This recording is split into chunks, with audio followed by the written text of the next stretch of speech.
loaded up. Got the sticks. Headed down to the LL Bean to talk to the Boy Scouts. Got the wife. Got the wife. She's gonna help me so that way I can spend time with the kids. And she's gonna sell t-shirts. And we're gonna hang it and help me film. And so we can make a cool vlog of this so you can see how crazy it is to try to talk to 4,000 Boy Scouts. And they set up a shooting range here so I can shoot some cans to show off for the kids. Apparently the whole stage is set up for me and some others to talk here to the kids. There's gonna be this whole big field here. Any minute now, it's gonna be full of kids.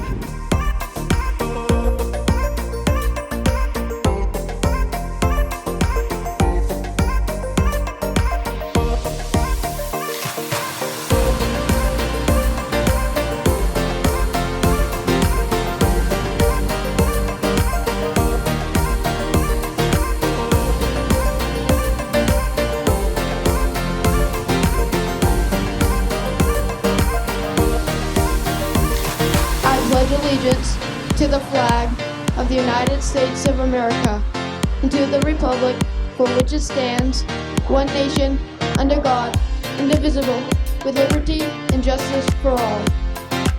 And Scout O? On my honor, I will do my best to do my duty to God and my country, to obey the Scout law, to help other people at all times, to keep myself physically strong, mentally awake, and morally straight. Thank you guys so much for coming to the 3rd annual Scout O Rama! Thank you! Thank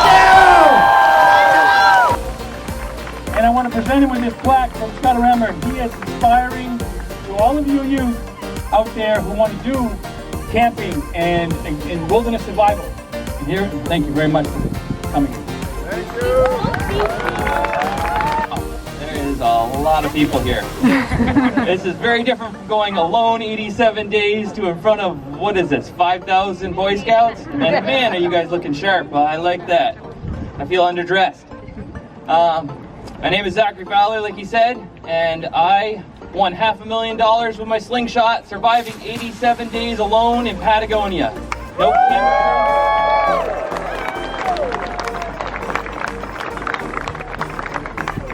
I went down to Patagonia with History's Alone show. You can see it on TV. You can look it up on Amazon or whatever like that and find the show.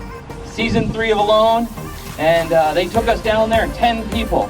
And we went out into the wild. They provided us with cameras. And we filmed ourselves, our whole experience. I spent 87 days out there surviving with just my slingshot and 9 other items. And providing my own food for myself. Until they came with my wife and told me that I won and it was over and I could go home.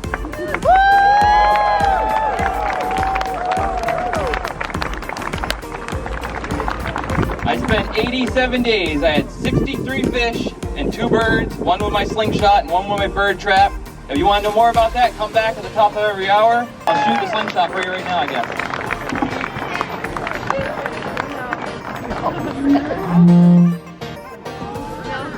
All right, Zach's going to demonstrate her shooting the slingshots. If anybody wants to get a spot, make sure you can see. No pressure.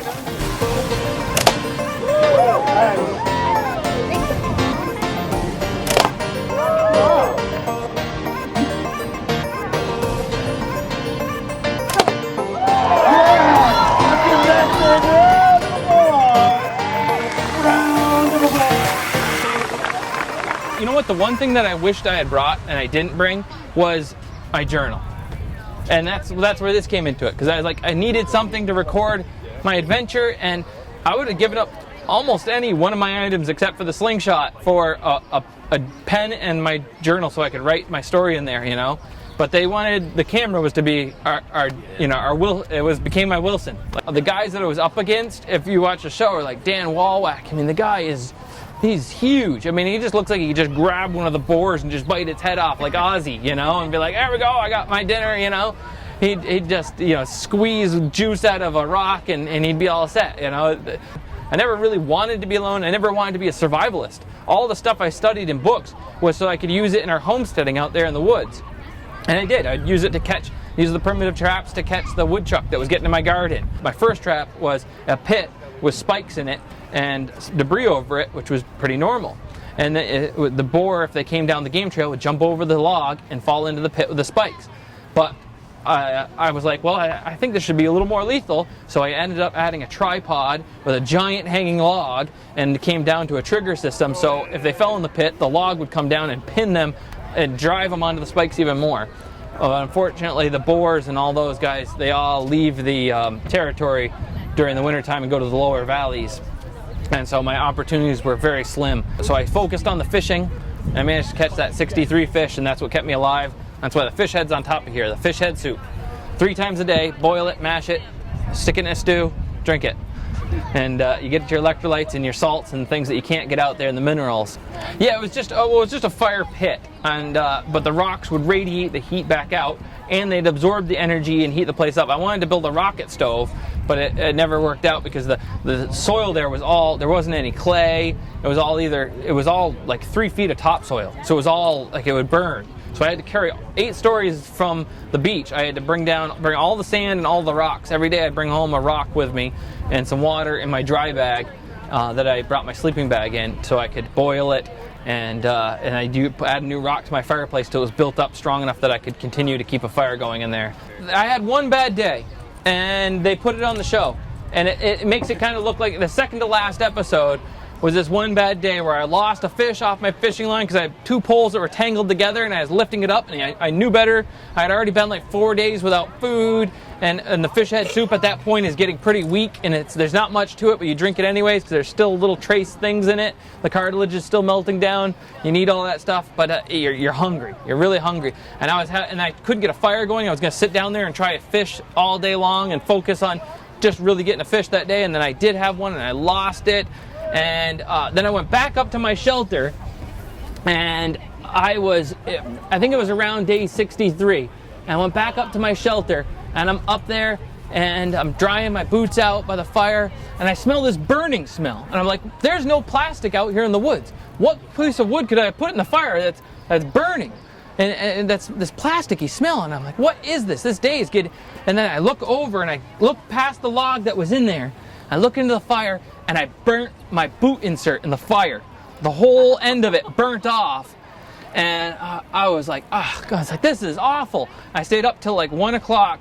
I take that sewing needle I brought as one of my fishing hooks, and they said that was an acceptable hack, and I used the sewing needle to sew on the piece of leather from my saw sheath that I brought with me to repair my boot.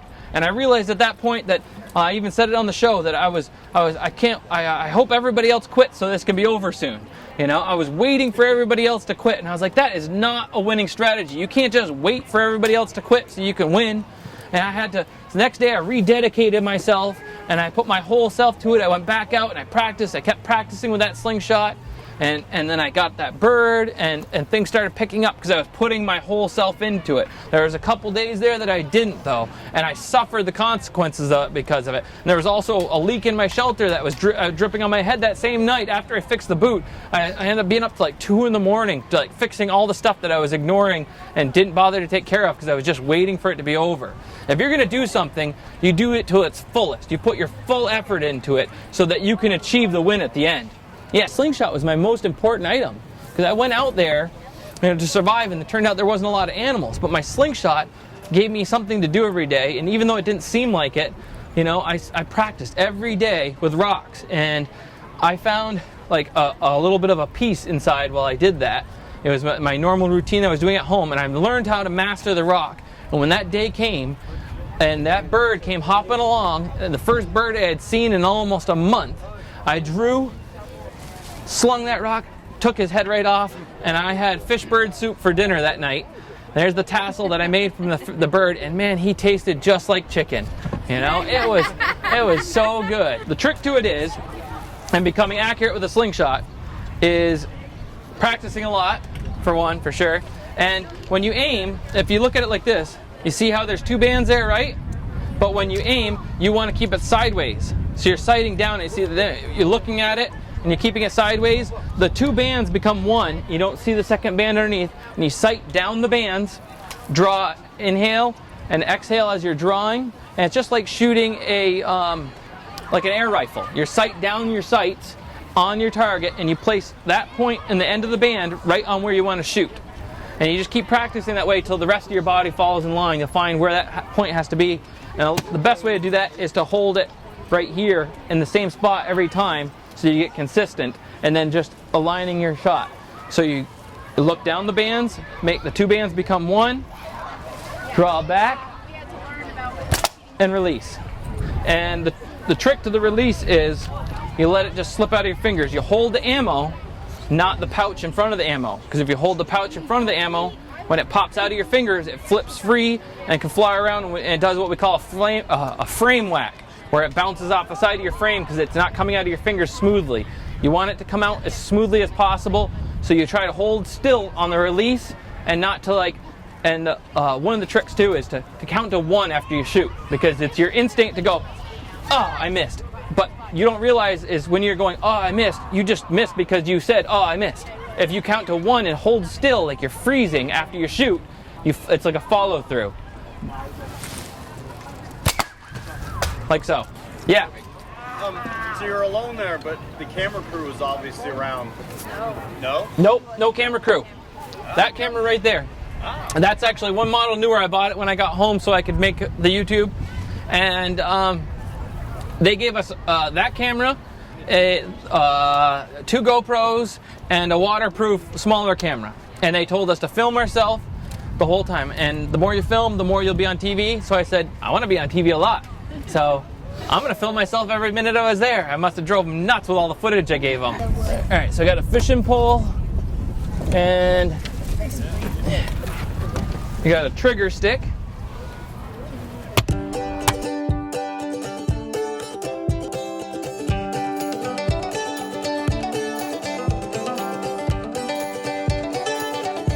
And there we go. This is the one that I had on the duck boat, and it also works in the same. I had set some for snares too, just in case, but then I never saw any sign. So if it's a snare, you make a loop like that, and then you make a loop inside of another loop so that the loop snares down and locks in place, and you get a really tight loop.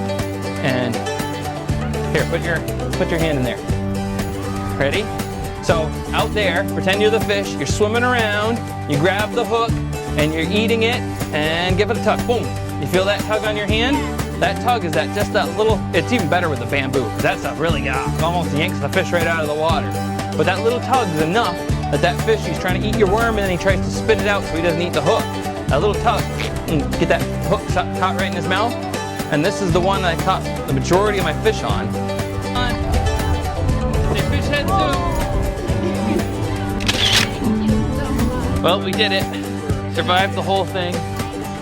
We got all the Boy Scouts got their baseball cards, and showed them how to make some traps. Turned out pretty good, didn't it? Yep. Awesome. Now it's time to break it all down and head home. Oh my goodness. Wow, we got some sun. I got some sun too. I am all red. Look at you. Oh no, don't do that. I'm awful. I look like a tornado. You're not awful. Let me see. Look at all that sun. Look at all that sun. What about you? Oh, you still got pizza in here. Gross. Seafood. Seafood. 2 wild little munchkins. You guys didn't get nearly as much sun as mommy or daddy. Munchkins are happy we're home. I gotta do it again next weekend.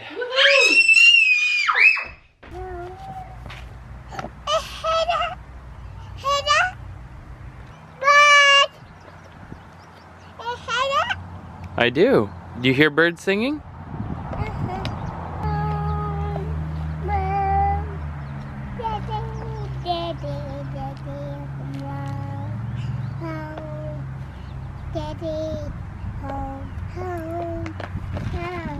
What are you singing? Daddy home? Daddy home. That's right. I came home. I'll always come home to you.